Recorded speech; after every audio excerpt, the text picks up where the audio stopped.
Hola, mi nombre es Gabriel de Gavac Technologies. En esta clase vamos a empezar con una introducción a las redes.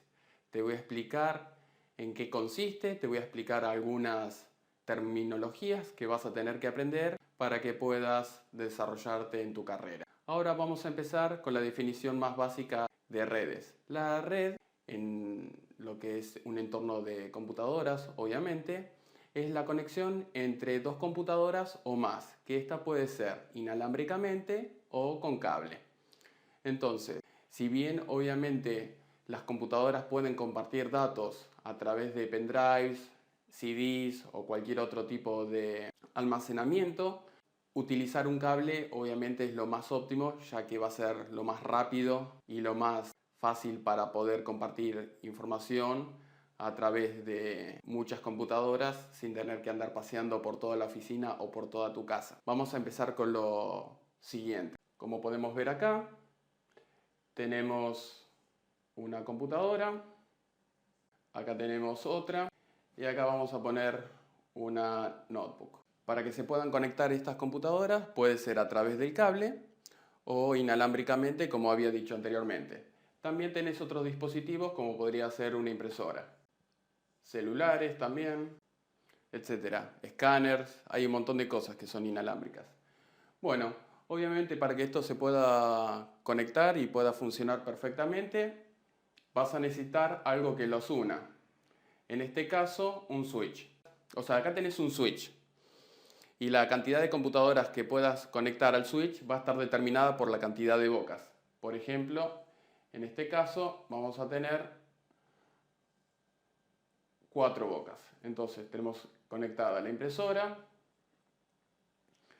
las 3 computadoras y un celular que podría ser inalámbricamente. Por ejemplo, si tuviésemos una boca extra más y acá conectamos un access point. Entonces el access point va a agarrar la información del switch y la va a transmitir inalámbricamente. Hay terminologías que vas a tener que empezar a memorizar para poder aplicar todos los conocimientos que te estoy dando ahora. Por ejemplo, la definición de LAN. LAN significa Local Area Network. Normalmente esta terminología se aplica para redes chiquitas que pueden ser hogareñas o de oficina o alguna empresa.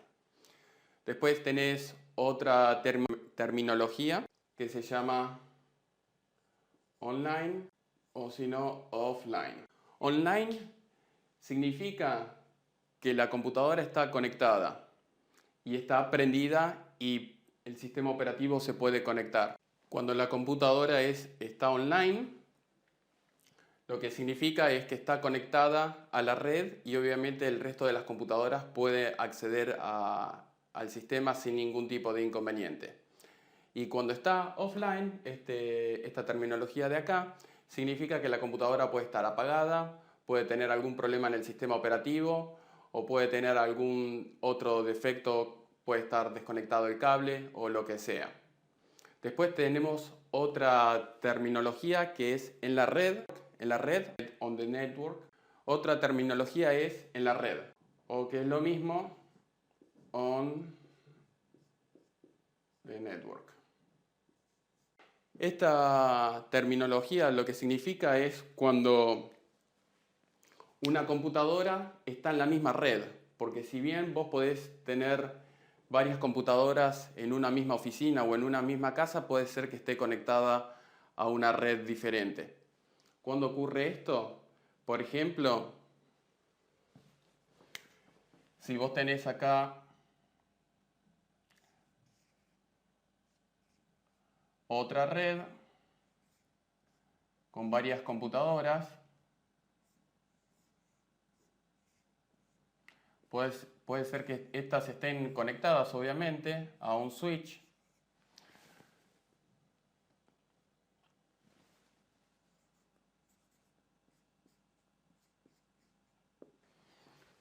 Puede ser que estén conectadas a un switch, puedan navegar, se vean entre ellas obviamente, pero no están en la misma red que esta. Entonces eso significa on the network o en la misma red. Otro ejemplo que te voy a dar cuando pasa este tipo de cosas, que es muy común, a veces tenés internet acá.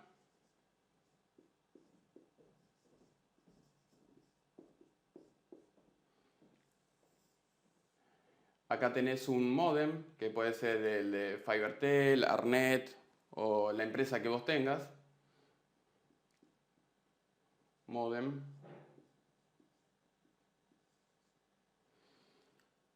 Y este módem, supongamos que tiene Wi-Fi. Entonces, vos podés tener de la salida del módem del cable módem, a un router. Y este router también puede tener Wi-Fi. Acá vamos a tener una computadora, otra computadora más y una impresora.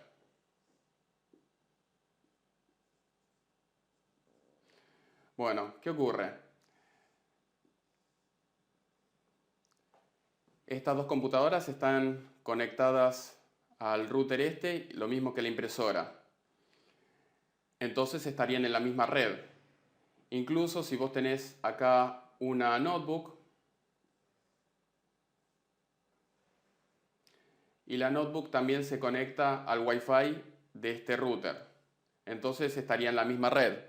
Pero he visto en muchas ocasiones que a veces la persona que viene con la notebook se conecta accidentalmente al router, al modem Wi-Fi, se conecta accidentalmente al modem Wi-Fi que te da la compañía.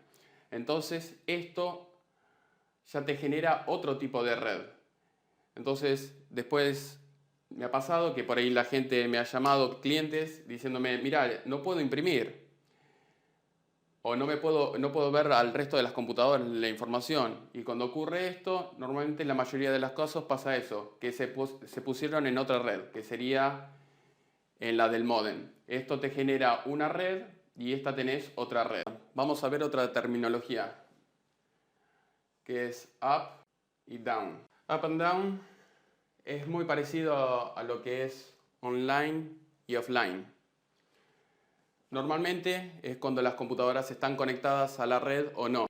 Up and down significa cuando la computadora está conectada y está funcionando, y lo mismo con down. Down es cuando la computadora no está conectada, ya sea por problemas de cable o problemas del sistema operativo o lo que sea. Lo vas a ver muy seguido en los modems de ADSL, que por ahí te dicen, cuando entras en el menú, te dice que el link está down. Entonces cuando te dice que está down, obviamente es que está fuera de servicio. Ahora vamos a ver la última terminología, que es Internet, la más conocida por todos.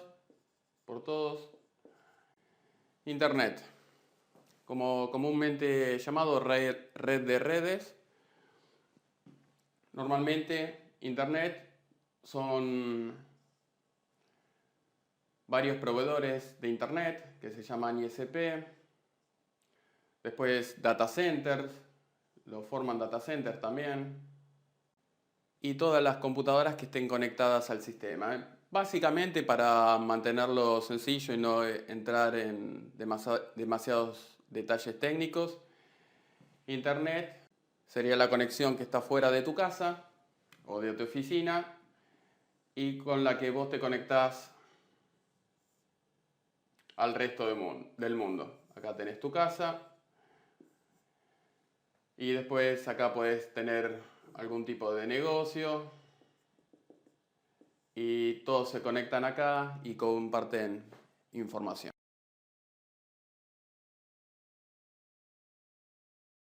Bueno, si te preguntás por qué me tengo que molestar para armar una red, la razón es sencilla. Bueno, ahora te voy a explicar por qué es conveniente armar una red. Obviamente, más allá de lo que te expliqué anteriormente, que vas a tener un montón de facilidades y que te va a hacer tu trabajo más fácil, te voy a explicar lo siguiente. 1. Podés compartir archivos. Otra cosa muy importante, podés compartir recursos. Y después La tercera, podés compartir programas. Compartir archivos, esto significa que si tenés dos computadoras o más, a través de un cable y el switch, como había dicho anteriormente, o pueden estar conectadas directamente. Se puede utilizar un cable crossover, que sería un cable cruzado, lo vamos a explicar más adelante obviamente. Podés pasar datos de un lado al otro, tanto sea por el switch o por el cable directo. Lo que tiene de bueno en este tipo de casos es que si vos tenés un archivo acá, por ejemplo, un documento que vos estuviste trabajando y esta persona que está acá en la PC número 2 quiere acceder a este archivo, obviamente no se lo tiene que copiar en un pendrive o en un CD o en cualquier otro tipo de almacenamiento externo. Directamente a través de la red puede acceder al archivo este sin tener que copiarlo y puede modificarlo acá directamente y cada cambio que haga queda guardado acá. Y después esta persona, cuando quiere acceder al mismo archivo, va a ver los cambios que generó esta persona. Después tenés otra ventaja, que es la de compartir recursos. ¿Qué significa compartir recursos? Si vos tenés, por ejemplo, una impresora, tenés una lectora de CD, tenés una conexión de internet, obviamente una computadora también puedes utilizar para compartir recursos, un escáner, si tuviese conexión de red también lo podés compartir, un escáner y muchas otras cosas más. Supongamos que vos tengas 10 computadoras o 5, ponele. Si vos tenés 5 computadoras, obviamente las 5 computadoras van a estar conectadas a la red, por acá por el switch. Y si la computadora estuviese conectada a la impresora por un cable USB, vos podrías llegar a configurar la red para que el resto de las computadoras puedan imprimir acá. Incluso si esta computadora tuviese un escáner, también podés hacer lo mismo, o la lectora de CD.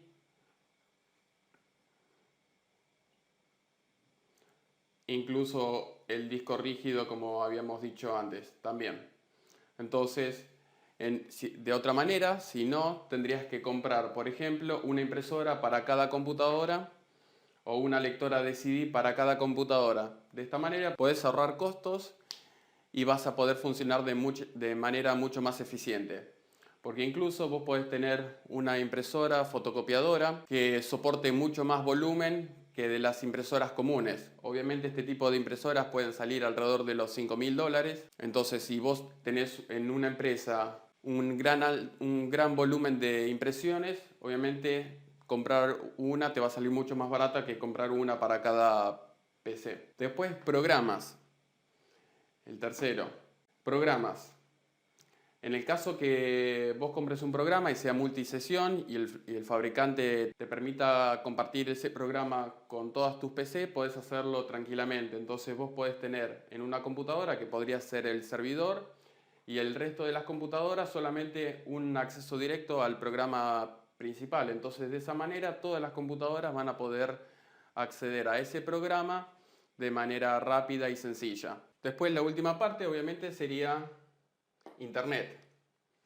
Si tuviésemos que comprar una conexión de Internet para cada computadora que tenemos en nuestra casa o en tu oficina, obviamente sería demasiado caro. Así que bueno, eso es otro beneficio de tener todo en red.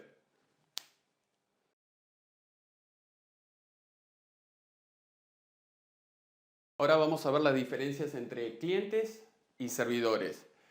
Normalmente los servidores son los que proveen algún tipo de servicio y los clientes son aquellos que utilizan ese servicio. Por ejemplo, lo más usual es cuando vos estás navegando por internet estás utilizando una PC de escritorio o una notebook. Normalmente cuando vos pedís una página, la página viene de servidores, normalmente de las conexiones de internet o si tenés una intranet. Voy a explicar la diferencia entre... Ahora lo que vamos a ver es la diferencia entre clientes y servidores. Los servidores son los que proveen un servicio y los clientes son los que utilizan el servicio del servidor. Puede ser de varias maneras. Por ejemplo, si vos tenés un servidor de páginas web, un servidor de mail, un servidor de archivos o de cualquier otro servicio que vos te quieras imaginar. Entonces, supongamos que este sea un servidor de mail, estas computadoras que son clientes se van a conectar al servidor para poder descargar los mails acá.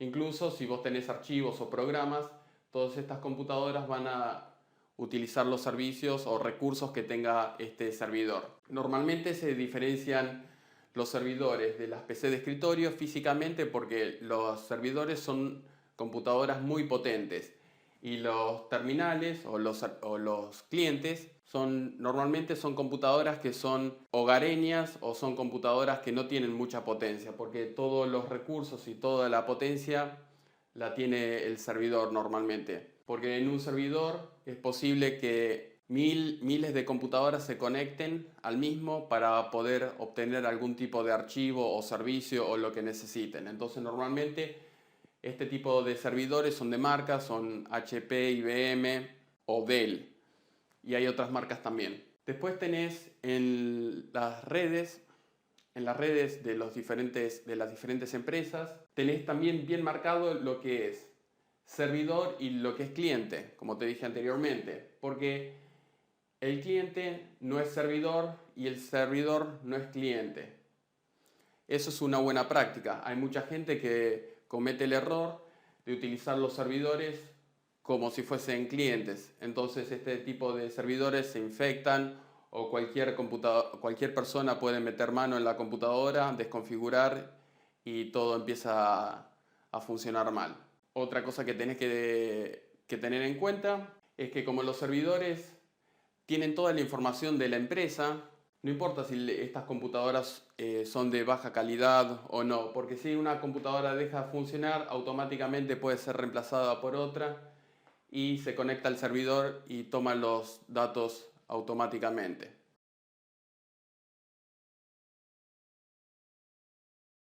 Ahora vamos a ver servers dedicados y lo que sería peers.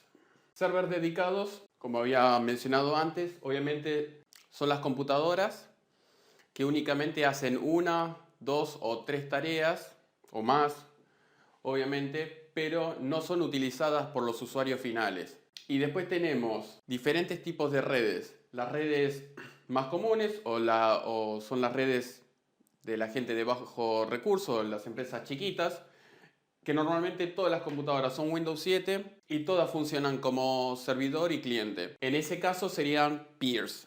Peers o pares, como es la traducción en castellano, significa todas las computadoras que son exactamente iguales.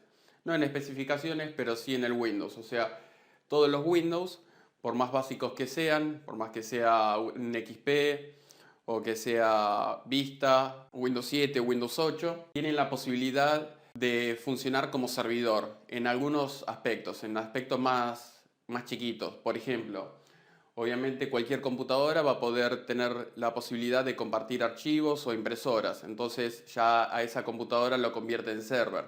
Hay en algunas ocasiones, por ejemplo, hay algunos programas, como puede ser acá en Argentina el Tango, que te permite tener un Windows 7 profesional o Enterprise funcionando como server. Eso es lo que tiene de bueno eso, es que no tenés que gastar en una licencia muy cara, como podría ser Windows 2008 o Windows 2012, como tenemos acá. Las desventajas que tienen los sistemas operativos que son para computadoras de escritorio es que tienen funcionalidades limitadas en lo que es red.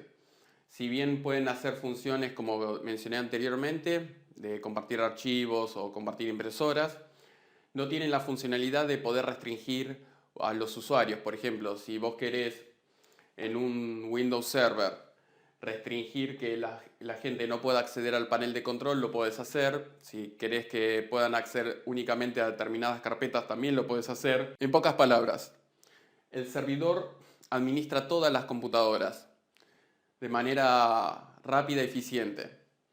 También podrías llegar a hacerlo en una red pequeña, limitar, por ejemplo, que no puedan cambiar el fondo de pantalla o que no puedan acceder al panel de control y todo ese tipo de cosas, pero tendrías que acceder PC por PC, y si tuvieses 50 o 100 PC o 1000 PC y tenés que hacer lo mismo, obviamente llevaría demasiado tiempo. Por eso siempre he recomendado tener un servidor que te pueda llegar a administrar todo este tipo de computadoras de escritorio. También te hace la vida mucho más fácil. Después tenés otra manera de administrar las PC de escritorio, o como podemos ver acá, que es con el sistema operativo Linux.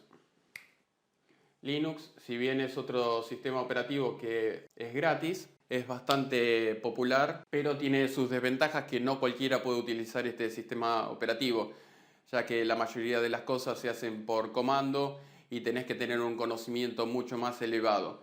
En cambio, con Windows, normalmente con un mouse y un teclado y un par de clics ya podés hacer varias cosas. En cambio, con Linux tenés que ser experto para poder administrar toda una red de forma segura y eficiente. Este tipo de sistemas operativos, por ejemplo Linux o Windows Server, se llaman NOS. ¿Qué significa NOS? Network Operating System. Son los programas, obviamente, que están diseñados y fabricados para poder administrar la red de una manera mucho más óptima.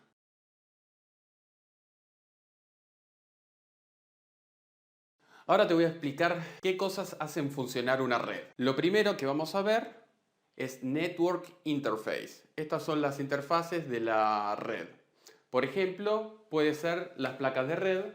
Las placas de red normalmente adentro de la PC son así, en una chapita, y vos pones el conector de red acá. También pueden ser Wi-Fi, o sea, puede ser con una antenita USB, o si no, una notebook, que normalmente ya tiene todo incorporado adentro. Ahora te voy a mostrar algunos ejemplos. Esta es una placa de red Wi-Fi que se pone adentro de la computadora. Esta marca es Linksys. Y si no, en una PC, acá tenés la placa de red, que normalmente esto está en la parte de atrás. Entonces, como repetimos, puede ser cableada o Wi-Fi, cualquiera de las dos. Después, otra cosa importante de la red, obviamente, es el cable. En la cuestión del cable tenés varias categorías. Voy a nombrar las más comunes, que es categoría 5 y categoría 6. La diferencia es la velocidad en la que podés transmitir. Esta normalmente es de 100 y esta es de 1000 megabits por segundo. Obviamente las redes, si utilizas el cable, no es necesario que uses la antena Wi-Fi, o utilizas o uno o el otro, no podés utilizar ambos. En el caso del Wi-Fi, obviamente no necesitas nada de esto que te nombré anteriormente. Después, otra cosa importante son los switch, que los switch pueden ser hogareños, que se llaman SOHO, Small Office, Home Office, que pueden tener desde 4 puertos hasta 24 puertos, lo normal. Y después tenés los otros que son más largos, que son rackeables, y estos pueden tener hasta 48 puertos, que normalmente se utiliza para empresas, data centers y lugares que tienen muchas computadoras, obviamente, y lo quieren hacer de forma profesional. Acá te voy a mostrar, por ejemplo, tenemos un switch. Este switch tiene 5 bocas, como podés ver acá. Este es hogareño, obviamente. Y después tenés los routers, que los routers también se dividen, tienen dos sistemas adentro de los routers. Tienen el switch, que sería el aparatito este que te estoy mostrando ahora, y aparte tiene la funcionalidad de DHCP y de router, que después voy a explicar cómo funcionan los routers adentro y todo. Antes de los switch había algo que se llamaban hub, pero esto ya no existen más en la actualidad. Hoy únicamente solamente los switch, que son mucho más avanzados y eficientes que estos. Después otra parte muy importante de la red, obviamente, es el software. Si vos tenés una computadora y obviamente no tiene ni Windows, Linux, ni el sistema operativo que sea, obviamente no vas a poder armar la red ni hacerla funcionar. Así que estos 4 puntos que te mencioné recién son los fundamentales para que cualquier tipo de red funcione.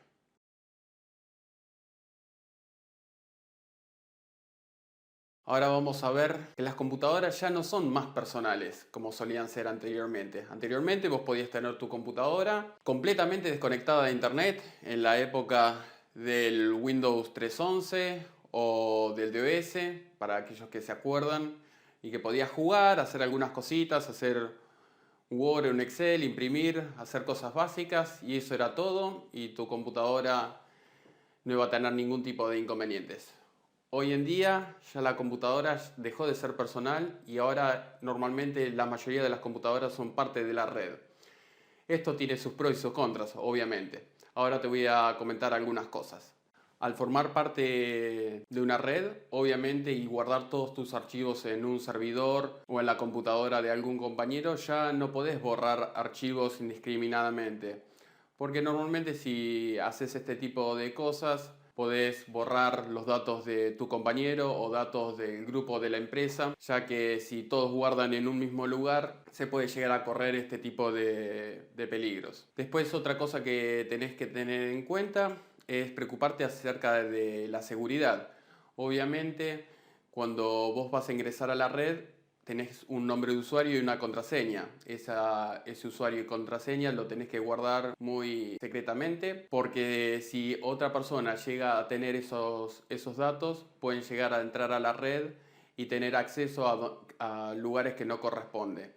Imagínate si es el nombre de usuario y una contraseña de un jefe o de algún puesto importante donde pueden llegar a acceder a datos sensibles. Después también otra cosa que ocurre normalmente en las redes medianas y grandes es que vas a tener que esperar. ¿Por qué pasa esto? Por ejemplo, si acá tenemos una impresora y acá tenés cientos de computadoras y todos mandan imprimir a este lugar, puede ser que la persona número 1, José, y la persona número 2, que se llame Charlie, si José tiene que imprimir 200 hojas y esta persona tiene que imprimir solamente 2, obviamente vas a tener que esperar hasta que esta persona termine de imprimir las 100 hojas para que pueda salir tu impresión. Entonces es una de las cosas que también ocurre al compartir tu computadora en una red. También otro problema que podés llegar a tener en una red, obviamente, cuando hay mucha gente, es si vos tenés un dato, por ejemplo, un documento o una plantilla de Excel acá, y también tenés 10 computadoras, en este caso vamos a hacer 3, y tenés a José que está trabajando con una plantilla de Excel, y acá tenemos a Charlie. No vas a poder abrir la plantilla de Excel hasta que José termine de trabajar con ella y la cierre. Entonces, una vez que lo haga, vas a poder acceder y poder guardarla. También, si llega a ocurrir esto, puede ser que Charlie únicamente lo pueda ver como lectura. Obviamente esto puede ser solucionado con un SharePoint o si no con Google Docs, que podés trabajar con varios documentos al mismo tiempo, pero normalmente en los lugares chiquitos vas a ver este tipo de problemas. Después, otra cosa que tenés que tener en cuenta en las redes, vamos a volver a José y a Charlie y vamos a poner acá a Pepe. Vamos a hacer una persona más. Si estas personas están guardando Docs y Excel, o sea, archivos de documentos y Excel, y viene Pepe y quiere grabar acá una película, y vos tenés la capacidad del servidor son 100 gigas, y vos querés guardar 99 gigas de película, vas a tener problema de que lo tenés que compartir con tus compañeros y no vas a tener un acceso ilimitado. Obviamente que si logras hacer esto, tus compañeros o tu jefe te va a retar por malgastar el espacio y los recursos del servidor. Después otro tema que podés llegar a tener, otro problema, es que si Pepe se la pasa bajando películas y programas y cualquier cosa y va ocupando espacio acá en el disco rígido, más allá de que pueda llenar toda la capacidad del disco rígido, si baja programas infectados o lo que sea, o le pasan un mail y empieza a guardar archivos infectados acá, estas personas, José y Charlie, van a tener posibilidad de infectarse. Eso es otra cosa que tenés que tener en cuenta al manejar una red de este tipo. Obviamente este tipo de cosas se puede solucionar con un buen servidor 2012 o 2008. Uno puede llegar a permitirle a la gente que pueda grabar determinadas extensiones, entonces este tipo de cosas se puede reducir bastante, cualquier tipo de riesgo que haya.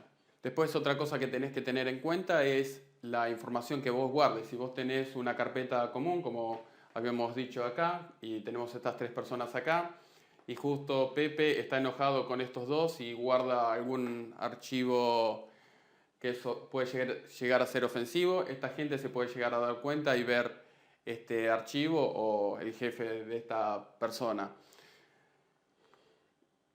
También cuando ocurren este tipo de cosas hay que tener reglas o políticas de seguridad para guardar los archivos confidenciales en otros lugares que no sean públicos, que puedan acceder todo el mundo. Otra cosa importante es que el servidor tiene que estar prendido todo el tiempo. Se acabó los días en que vos apagabas la computadora y listo, ya estaba. No importaba el resto. Hoy en día el servidor tiene que estar prendido a las 24 horas. Si no, si vos apagás el servidor y tenés todos los archivos guardados acá, estas personas no van a poder acceder a los archivos, ni van a poder guardar cosas, ni acceder a los recursos que pueda llegar a estar brindando el servidor. Y el problema aún es mayor si José, por ejemplo, la PC de él es cliente-servidor y algunas de las personas que vemos acá abajo, Charlie o Pepe, están guardando o compartiendo una impresora o lo que sea. Esta persona ya no puede hacer más ese tipo de cosas, por eso siempre es bueno tener un servidor dedicado para evitar este tipo de problemas.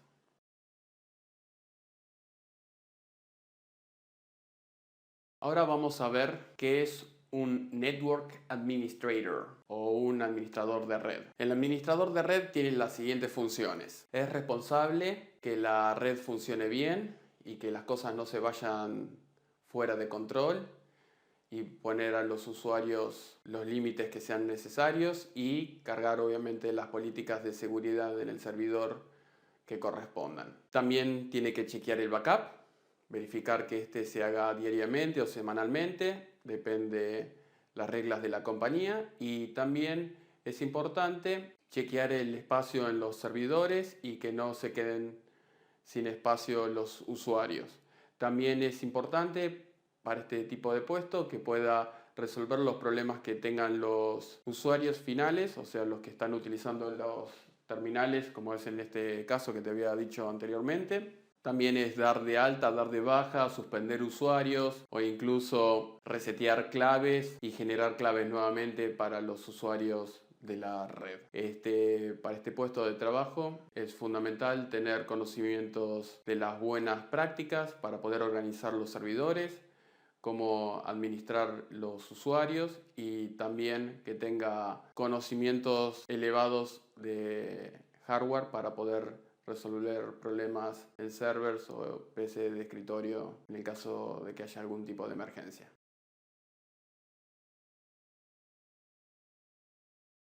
Ahora vamos a hablar sobre los recursos locales y los recursos de la red y cómo distinguirlos. Esto es muy sencillo. Vamos a ver. Por ejemplo, acá tenemos la computadora de Pepe que está conectada a la red. Y acá tenemos 2 computadoras más. Y acá tenemos una impresora. Bueno, si acá tenemos esta impresora conectada a esta computadora, este recurso es local, ya que no viaja a través de la red. Si la red se desconectara acá, el resto de las computadoras quedarán fuera de la red. Esta persona podría seguir imprimiendo acá sin ningún tipo de inconveniente. Lo mismo el disco rígido, podría tener datos guardados en su máquina, todo de manera local. Pero ¿qué pasa con esta impresora? Esta impresora se conecta a la red. Entonces, esta impresora ya no es local, sino es un recurso de la red. O sea, todas las computadoras se conectan a este switch y de este switch pasan a la impresora. Esa es la gran diferencia entre ser local y que el recurso pertenezca a la red.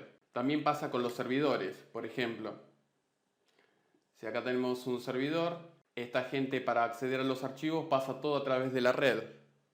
Y si guardan datos acá, también todo pasa a través de la red.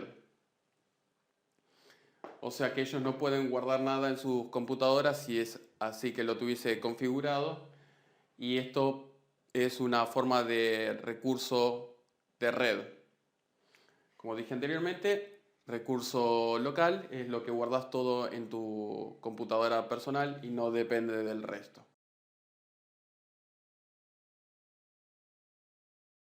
¿Qué es el nombre? ¿Qué es un nombre? ¿Cómo te llamas? Bueno, ahora vamos a ver qué es un nombre y cómo se utilizan en las redes.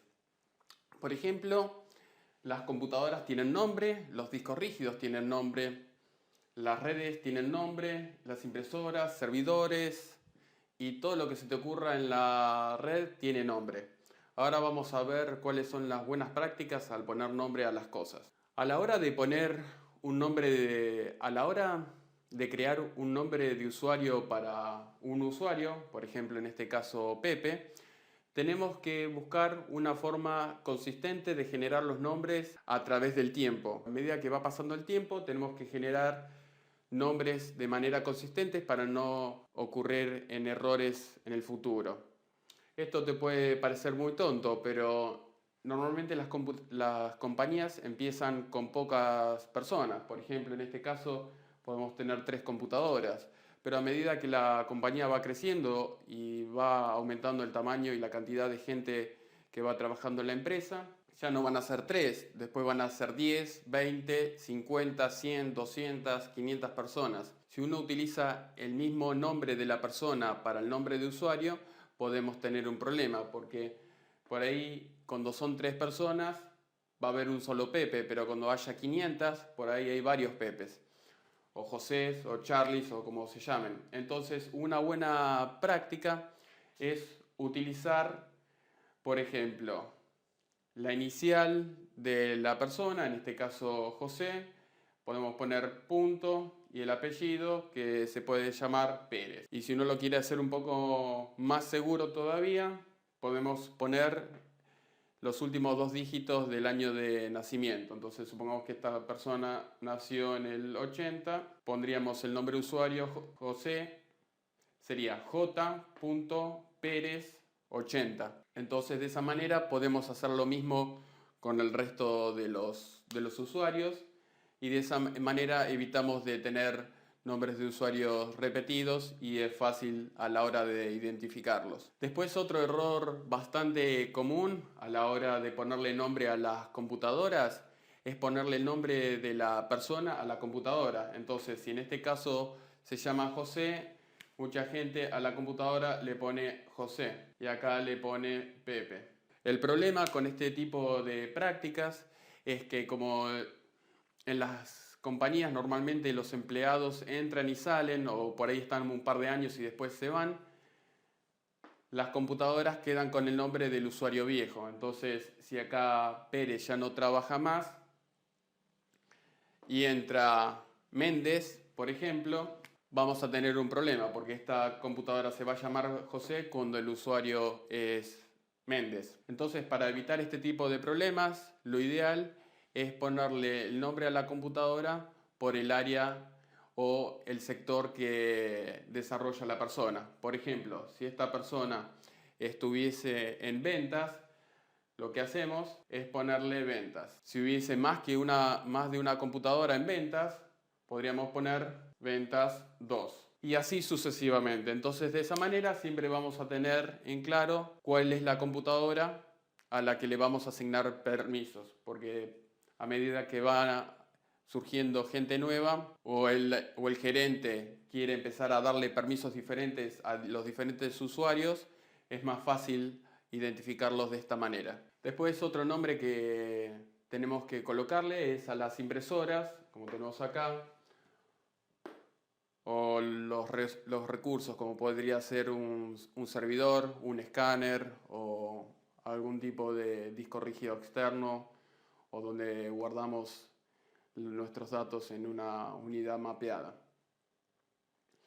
Siempre podemos utilizar con los nombres, como había dicho anteriormente, algún tipo de nombre que sea claro para poder identificar el producto fácilmente. Por ejemplo, si tenemos una impresora y la marca es HP, poner HP y el modelo, por ejemplo, 1010 o el modelo que sea. Lo mismo con el tema del servidor, si tenemos servidor Dell y HP y este servidor justo es HP, ponemos servidor HP. Y así hacemos con el resto de las cosas. Después vas a tener que ponerle nombre al usuario administrador. Muchas veces el usuario administrador puede ser administrator o puede ser administrador. También podés generar un nombre de usuario que pueda ser responsable y generas una clave y le pones el cargo que corresponda a ese usuario. Entonces, de esa manera le asignas los privilegios que vos quieras. Es una buena manera de evitar que la gente trate de utilizar el usuario administrador y empiece a tratar de probar claves, que de esta manera sería mucho más complicado poder saber quién es el administrador. Después tenemos nombres de dominio o nombres de grupo de trabajo. Dominio normalmente son las empresas medias o grandes que tienen un dominio. Y el dominio normalmente está administrado por el servidor. Como podemos tener en este caso, este servidor administra los recursos de la red y los recursos que tenemos en todas las computadoras. Entonces es una buena práctica ponerle, por ejemplo, el nombre de la empresa. Si es el dominio y esta empresa se llama Pasto Verde, podemos ponerle punto local. Y este sería un buen nombre de dominio. Y si es un grupo de trabajo, podemos ponerle lo mismo, pero quedaría hasta acá, va sin el punto. Esas son algunas de las cosas que tenés que tener en cuenta al armar y diseñar una red.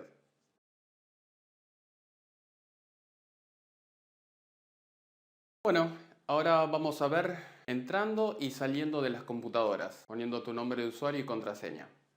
Y te voy a explicar algunas cosas, porque es importante. Para poder entrar, obviamente, en cualquiera de estas computadoras que tenemos acá en este dibujo, obviamente tenemos acá un dominio y estas computadoras para poder entrar a la red sí o sí van a necesitar un nombre de usuario y contraseña. Por ejemplo, si Méndez en este caso pone su usuario y contraseña acá en Pepe, va a poder acceder a la computadora, pero los archivos que va a ver van a ser los de él, porque eso lo administra el administrador de la red. Pero lo que sí va a poder ver son los archivos locales, como había explicado anteriormente. Los archivos locales son los que se guardan en esta computadora y los remotos son los que se guardan en el servidor. Los que son remotos, obviamente, van a estar dictados y limitados por el nombre de usuario y contraseña. Por eso es muy importante no compartir los usuarios y las contraseñas en un entorno, aunque sea chico o sea grande, no importa. Pero si una persona, por ejemplo Méndez, hace algo mal en esta computadora con el usuario de esta persona, al que van a culpar van a ser a Pepe, porque Pepe va a quedar registrado en el servidor que hizo el daño o borró archivos que no correspondían o lo que sea. Todo lo que pasa en la red queda registrado en el servidor. También otra práctica que es mala es dejar que las computadoras arranquen de forma automática sin ponerle usuario y contraseña. Esto pasa normalmente en los entornos chicos, que prenden la PC y automáticamente ya está lista para utilizar. Entonces cualquier persona que venga de afuera o incluso por ahí un compañero que no tenga muy buenas intenciones puede hacer desastres en la computadora de su compañero. También obviamente cuando uno se va de la PC, lo ideal cuando uno se va es desloguearse para dejar la computadora pidiendo el nombre de usuario y la clave para que nadie la pueda llegar a utilizar si no tiene los permisos correspondientes.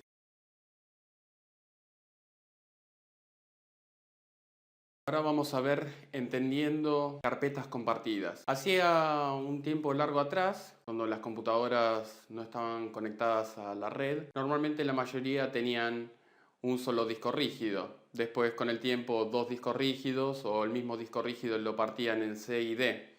Por ejemplo, te voy a mostrar con esta computadora. Acá teníamos C y teníamos D también, que podía ser parte del mismo disco rígido, o podrías tener una lectora de DVD, por ejemplo. Hoy en día, con la llegada de la red, hay unidades virtuales, carpetas compartidas o share folder. Normalmente este tipo de carpetas son administradas por el administrador de la red acá en el servidor. Entonces, uno puede decirle que pueda acceder a una carpeta que está acá en el servidor desde esta computadora. Y por ejemplo, esa unidad se puede llamar W o el nombre de la unidad que el administrador quiera. Y también le puede poner un nombre. Lo que hay que entender con este tipo de carpetas es que obviamente no se almacenan en la computadora, se almacenan en el servidor normalmente o en otra computadora. Este tipo de carpetas pueden tener restricciones o pueden ser totalmente libres. Si tienen restricciones, puede ser que este usuario únicamente pueda leer cosas de la carpeta, los archivos, pero no pueda escribir ni borrar nada. Por ahí este usuario de acá puede borrar, puede leer y puede hacer otro tipo de cosas que pueden estar limitadas por el administrador desde el servidor.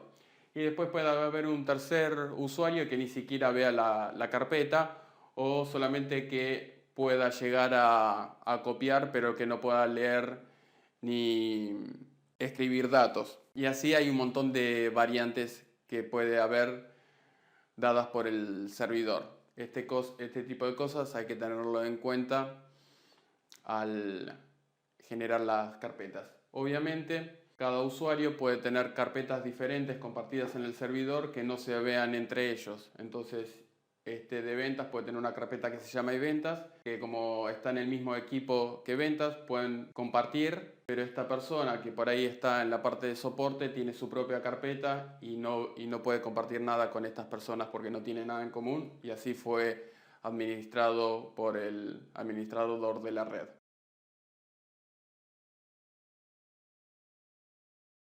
Ahora vamos a ver 5 buenos usos que vos le podés dar a una carpeta compartida. Lo primero que tenés que hacer en una red, por ejemplo acá en el servidor, podés generar una carpeta que se llame todos. Esta carpeta va a figurar en el resto de las computadoras como la unidad I, por ejemplo, o podría ser la unidad T.